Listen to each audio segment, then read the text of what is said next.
तो इस वक्त की सबसे बड़ी खबर पर पूरी अपडेट आप तक पहुंच रही है। केजरीवाल की याचिका पर फैसला पढ़ना शुरू कर दिया गया है। यह याचिका जमानत के लिए नहीं है। हाईकोर्ट की तरफ से ईडी ने कहा कि केजरीवाल घोटाले की साजिश में शामिल। देखिए, बहुत बड़ी बड़ी खबरें हैं इस पूरे मामले से जुड़ी हुई। केजरीवाल की याचिका पर कोर्ट में सुनवाई इस वक्त हो रही है।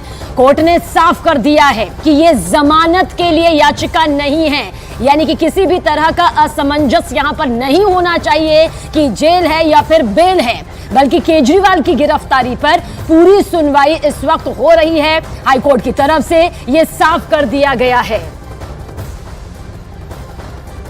तो ये आज की सबसे बड़ी खबर है। नजरें टिकी हुई हैं। हमारे सहयोगी विक्रांत हमारे साथ लगातार बने हुए हैं। विक्रांत, हाईकोर्ट ने साफ कर दिया है गिरफ्तारी पर सुनवाई है, यह जमानत के लिए नहीं है याचिका। देखिए, बिल्कुल जैसे ही जज कोर्ट में बैठी, जज अब से करीब 7-8 मिनट पहले कोर्ट बैठी है और अपना जजमेंट लिखवा रही हैं। इस समय कोर्ट ने शुरुआत में ही ये साफ कर दिया कि ये जो याचिका है ये जमानत के लिए याचिका नहीं दाखिल की गई है, बल्कि ये याचिका ये तय करने के लिए है कि क्या उनकी गिरफ्तारी अवैध थी या वैध थी।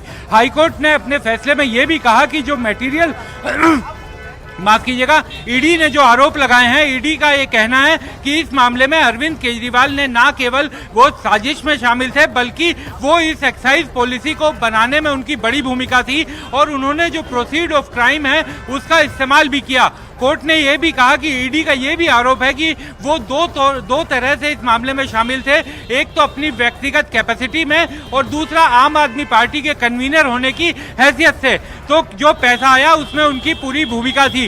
कोर्ट ने अब अरविंद केजरीवाल के जो वकील हैं उनकी भी दलीलें सुनानी शुरू की हैं और कोर्ट ने कहा कि अभिषेक मनु सिंघवी ने जो कई दलीलें दी थी उसमें से जो सबसे बड़ी दलील कोर्ट को लगी, कोर्ट ने ये कहा कि जो दो स्टेटमेंट थे रेड्डी मुंगटा, राघव मुंगटा और रेड्डी का जो अप्रूवर भी बन गए थे, उन पर अभिषेक मनु सिंघवी ने सवाल उठाए थे और ये कहा था कि इन्हें रिलायबल नहीं माना जा सकता, ये पूरी तरीके से विश्वास के योग्य नहीं है।